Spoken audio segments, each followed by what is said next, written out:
तो सबसे पहले डेफिनेशन की बात करते हैं कोनिक सेक्शन कि कोनिक्स होता क्या है, क्योंकि ये कोन के क्रॉस सेक्शन से बनता है, इसलिए इसका नाम हमने कोनिक्स रखा है। तो पहली बात आती है कि कोनिक्स जैसे ही आया तो अ कोनिक सेक्शन, ये डेफिनेशन आप लोग सब ध्यान से लिख लीजिए, बहुत ही इंपॉर्टेंट डेफिनेशंस हैं। और अगर आपने ये कंसेप्ट सीख लिया तो आपको कोनिक्स बिल्कुल समझ में आएगा। तो आप समझिएगा क्या डेफिनेशन है और कैसे पढ़ना चाहिए। अ कोनिक सेक्शन और conics is the locus of a point, ध्यान से सुनिएगा, is the locus of a point which move in a plane in such a way that the distance from a fixed point where a constant ratio to its distance from a fixed straight line, यानी एक ऐसे point का locus जिसका एक fix point से distance और अगर एक फिक्स स्ट्रेट लाइन से डिस्टेंस का रेशो हमेशा कांस्टेंट रहे, तो जब लोकस ऑफ पी आप निकालेंगे, ये कांस्टेंट रहे, तो जब आप लोकस ऑफ पी निकालेंगे तो वो कोनिक्स मिलता है। अगर आपने ये जो स्टार्टिंग पोर्शन है ये एक अच्छे से कवर कर लिया तो आपको प्रॉब्लम खत्म हो जाएगी। और बेटा, तो मैंने क्या डेफिनेशन बोली, ध्यान से सुनिए। अ कोनिक सेक्शन और कोनिक्स, अ कोनिक सेक्शन और conics is the locus of a point which moves in a plane in such a way that the distance from a fixed point and distance from the fixed straight line ratio, ये fix straight line है, ये हमेशा अगर constant रहे, जिसे हम बोलेंगे P S upon P M constant. आगे चल के इसी कांस्टेंट को हम ई या एसेंट्रिसिटी कहते हैं। तो थोड़ा सा अब आगे बढ़ते हैं।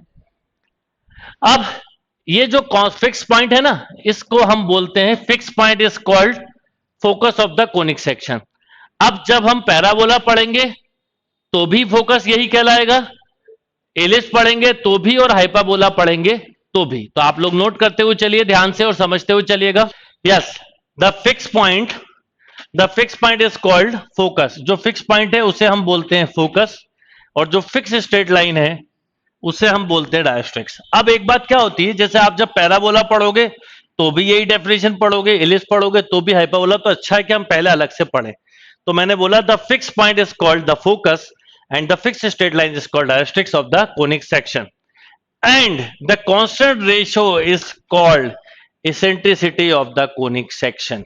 फिर समझिए एक बार, डेफिनेशन पे फिर आऊंगा कि एक ऐसे पॉइंट का लोकस, देखिए कोनिक्स किसे बोलते हैं समझिएगा। अगर एक वेरिएबल पॉइंट का एक फिक्स पॉइंट से डिस्टेंस और फिक्स स्ट्रेट लाइन से डिस्टेंस का रेशियो कांस्टेंट रहे, means P S upon P M अगर कांस्टेंट है, इस कांस्टेंट को आगे चल के ई बोलते हैं, तो इस समय लोकस ऑफ पी कहलाता है कोनिक्स। अब ये जो फिक्स लाइन है इसे हमने अभी बताया, मैंने आपको डायरेक्ट्रिक्स बोलते हैं। फिक्स पॉइंट जो है इसे हम बोलते हैं फोकस, और जो कांस्टेंट रेशियो उसे हम बोलते हैं eccentricity of the conic section. अब दो चीज की जब भी रेशियो की बात की जाएगी बेटा, तो दो चीज के रेशियो में क्या क्या पॉसिबिलिटी हो सकती है, आप खुद ही बोलोगे सर अगर पीएस पीएम के इक्वल हुआ तो। देखिए क्या क्या हो सकता है, समझिएगा, सारा कंफ्यूजन दूर हो जाएगा। ये 10 मिनट का जनरल पार्ट आपके पूरे कंसेप्ट क्लियर कर देगा। मैंने आपको बोला कि PS upon PM equal to E. अब मान लो कि पीएस ठीक पीएम के इक्वल हो जाए, या हम ऐसा बोल दें कि ई 1 है, तो E1 है, तो इस समय लोकस ऑफ P जो है वो कहलाएगा पैराबोला। लोकस ऑफ P क्या कहलाएगा? पैराबोला। क्लियर है बात? दूसरी बात, अगर मान लीजिए PS की वैल्यू छोटी है PM से तो E लेस देन 1 होगा, और इस समय locus of P is called ellipse. अगर मान लीजिए PS की वैल्यू ग्रेटर देन PM है तो इस समय E ग्रेटर देन 1 होगा, locus of P is called hyperbola. मान लीजिए कि PS की वैल्यू 0 ही है या एसेंट्रिसिटी 0 है, तो इस समय locus of P is called circle. और अगर मान लीजिए PM की वैल्यू 0 हुई तो ऑब्वियसली E इंफिनिटी होगा, इस समय locus of P is called pair of straight line. यानी E की वैल्यू से हमें यह पता चलता है कि कब क्या मिलने वाला है। अगर E1 मिले, जैसे एक बार पूछा भी गया क्वेश्चन की इसेंट्रिसिटी ऑफ पैराबोला, तो your answer is 1। Eccentricity of ellipse, then your answer is less than 1। eccentricity of hyperbola is greater than 1, eccentricity of circle is 0, and eccentricity of infinity is called pair of straight line। तो definition आपको समझ में आ गई होगी कि एक ऐसा point जिसका फिक्स पॉइंट से डिस्टेंस और फिक्स स्ट्रेट लाइन से डिस्टेंस का रेशो यदि कांस्टेंट रहे, तो इस समय locus of P is called conics. ये फिक्स स्ट्रेट लाइन को हम directrix of the conic section बोलते हैं, और फिक्स पॉइंट को हम फोकस बोलते हैं, और रेशो को हम इसेंट्रिसिटी बोलते हैं। कुछ इंपॉर्टेंट टर्म्स हैं जो आपको बार बार लगेंगे, और ये टर्म की डेफिनेशन में यहीं क्लियर कर देता हूं, तो आप अलग से पैराबोला, एलिप्स, हाइपरबोला में नहीं पढ़ेंगे। ये फायदा है जनरल कोनिक्स का। तो अब आप हेडिंग डालिए अपनी कॉपी में, axis of the conic section.